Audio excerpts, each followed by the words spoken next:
Welcome to another episode of Candid Conversations with yours truly, Tech Coach Ralph.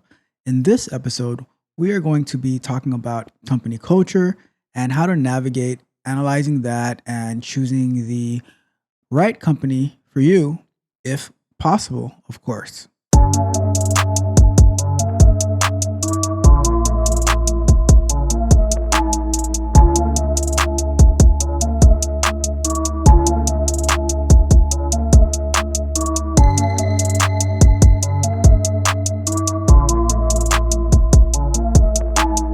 So, a lot of times, people well, regardless of what it is that they do, whether it's a tech industry or some other industry, I just think people naturally like to find something wrong in wherever they're at or what they're doing, some type of negativity. And it's like I said, it translates throughout industries and it is prevalent in the tech industry as well, right? It's always being that negative mindset, that negative attitude. So when it comes to like finding an ideal company culture or a structure, um, nothing is ever perfect, of course, right? Um, and what happens is, I think a lot of times we can end up making a an environment more toxic than it really is. If it maybe if it's even toxic at all, right? But but let's talk about what would be ideal, right? Well, I guess ideal can be defined as it's very subjective, definitely. But let's say what's ideal to me may not necessarily be ideal to you, of course, right? But let's go for some basics, right? So I would say an ideal company structure for at least in a tech environment or a QA environment is where the actual team gets along well. They don't play the blame game. They they share the responsibilities equally. All that good stuff, right?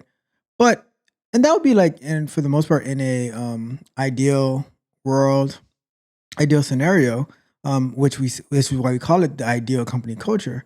But everything is going to have its ins and outs, its pros and cons, and it just matters what you're going to value most, right?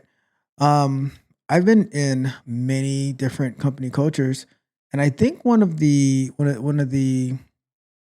benefits for me is that as I work through certain companies and like it's like as I started out, it got better and better.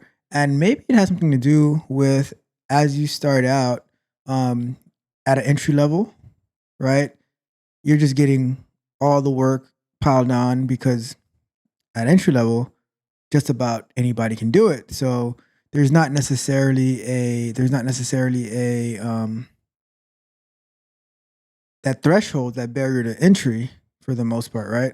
But as you continue to move up and progress in your career, it gets a lot um it gets a lot more defined, a lot more niche about what you can expect and what you're going to be doing, right? So if you're at a junior level, entry level, then you're going to have a bunch of responsibilities. Like some people might call it like, oh, a job that nobody wants. I don't think that necessarily translates to the tech industry, but that mindset, right? But then as you continue to move up, then you start getting more defined in the things that you're willing to accept and things that you're going to expect, right? But here's the thing: if you don't start off with a job that quote unquote nobody wants, or at the bottom or at that entry level, however you want to define it, then you're never going to have that opportunity to get to the top. I think a lot of times people they just expect to go in to something new just straight to the top, and it doesn't work that way. As a baby, you don't even know how to crawl for a certain amount of time, and then you start to crawl, then you start to stand up, and then you start to walk, then you start to run.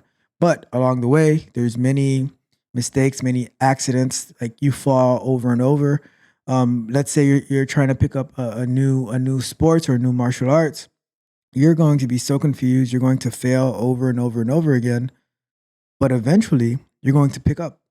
You're gonna pick it up, and you're gonna get better.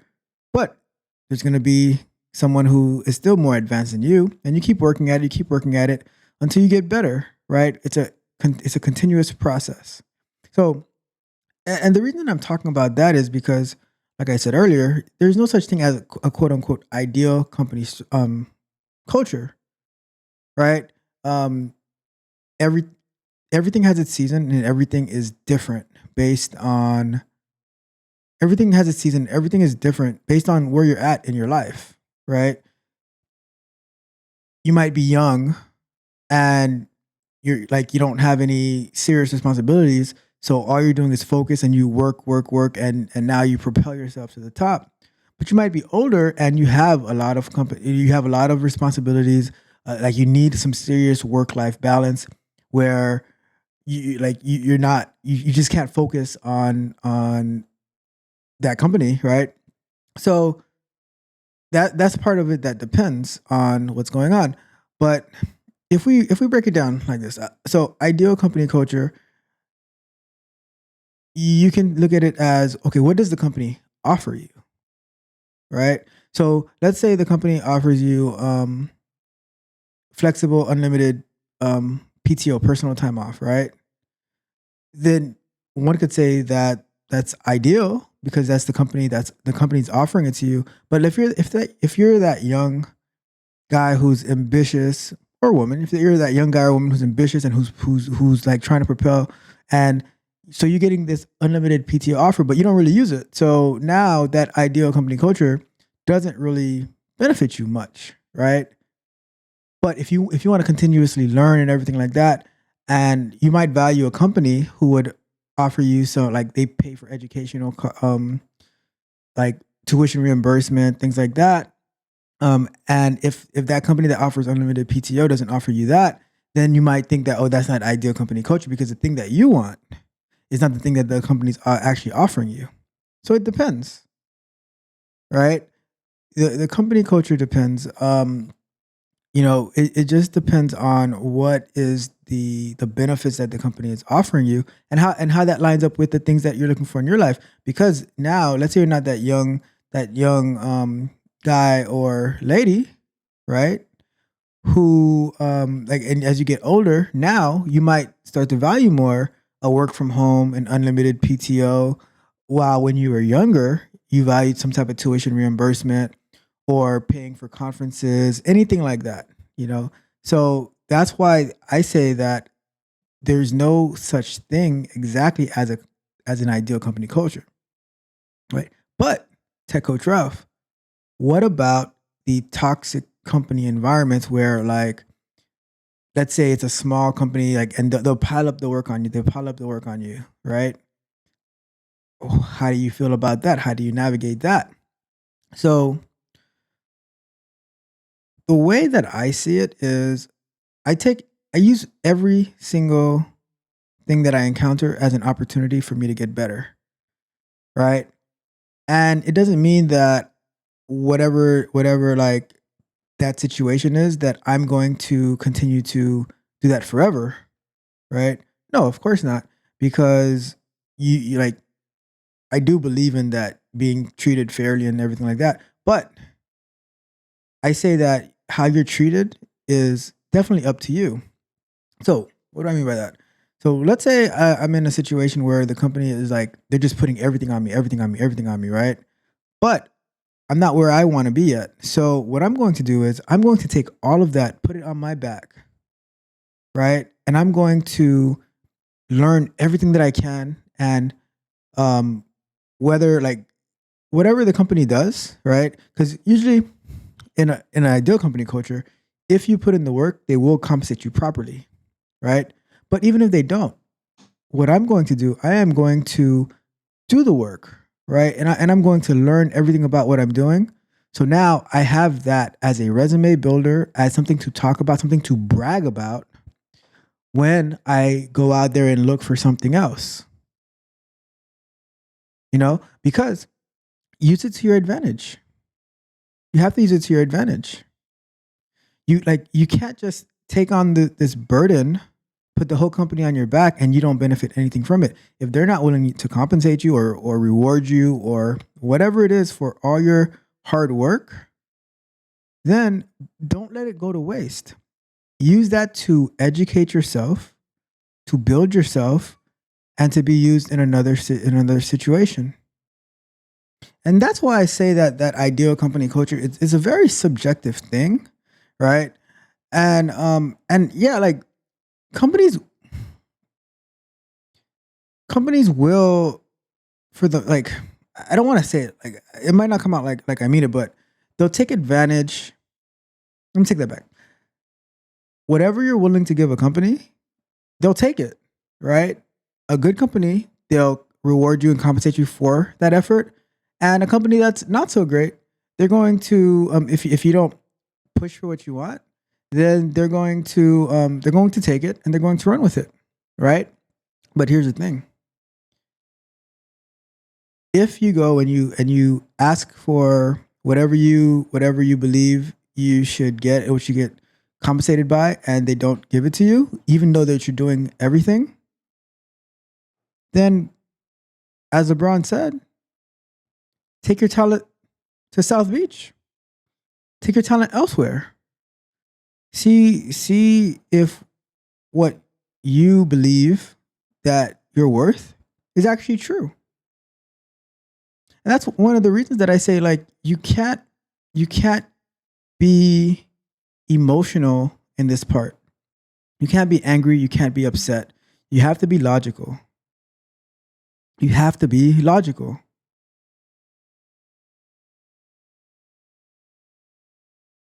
If they're not willing to work with you, go where whoever is willing to work with you is. How does the saying go? Don't go where you're tolerated, go where you're appreciated. But use every single opportunity to build yourself. And that's why I have engineered to win on this hat because we don't lose, right? It might seem like, oh, I'm losing, I'm frustrated, I'm at this company and they're taking advantage of me and they're doing all of this. But no, at the end of the day, it's how you approach it. I am engineered to win. I want you to be engineered to win as well. And it like a lot of times we think that, oh, I'm just this is my only option. I'm at this company. There's nothing else I can do. There's a million other companies out there. But what are you doing to be found by those other companies? Right? So and that's the part that's very important is what are you doing? Are you just going to sit there and take it? Or are you going to take your life, take your career into your own hands and move from there, navigate from there?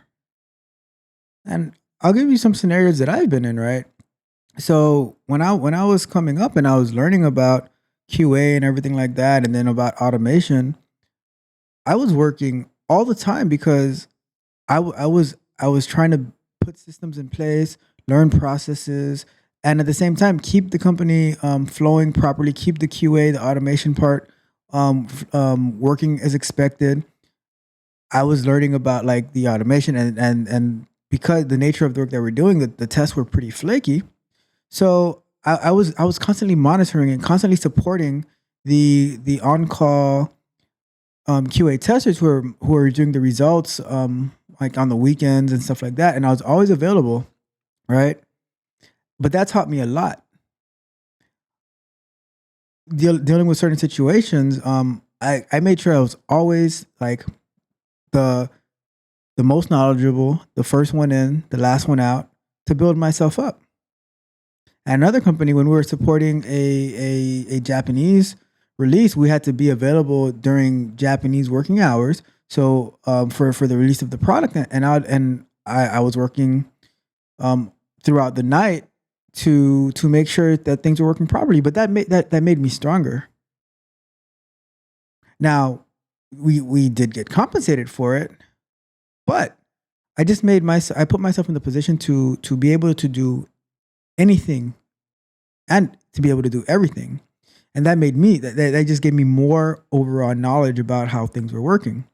Was that ideal? Depends. See, and one of the things, like for me at least, I never really think about what's ideal until the problem is solved. Complete the mission and then debrief afterwards. That's how I've always seen it. You know what I mean? I don't like to cry or complain or whine about it in the middle of the process. I like to get it over with, and then I'm like, all right, what happened? What went wrong? This is what we need to fix. And now, if the company doesn't want to fix it, then okay, maybe it's time for me to take my talents to South Beach. Right? So that's the way that I see company culture. Um, when you are in the process of looking for a place, you need to evaluate. Okay, what's the culture that I'm looking for? Right? What's ideal for me? And then once I find out what's ideal for me, I try to find a company that matches that with me. But did you do the work to land in that type of company that you're looking for?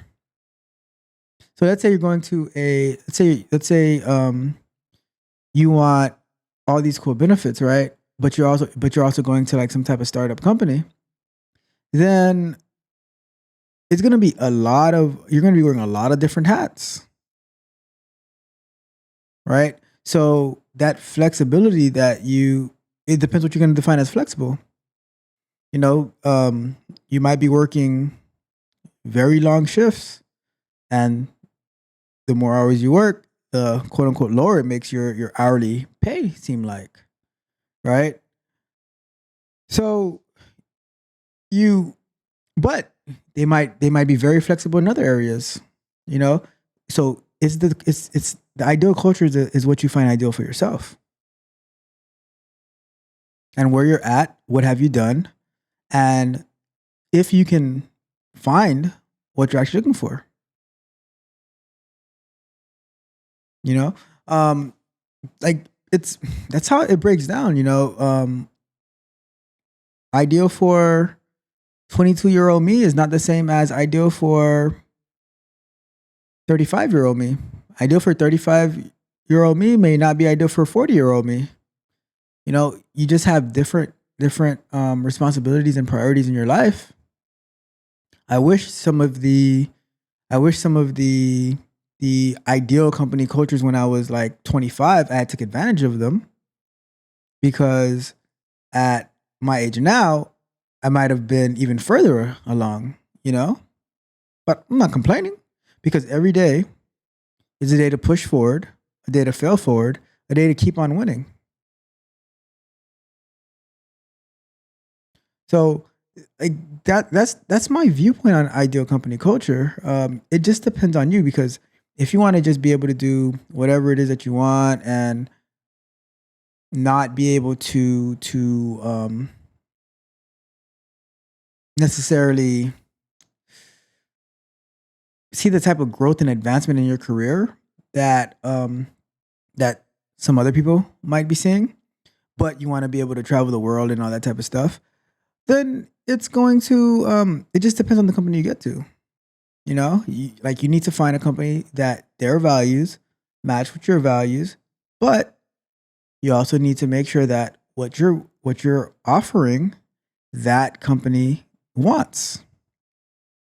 Because there's tons of companies that people would love to work for, but they don't qualify for those companies. You know, so that's that's how the cookie crumbles.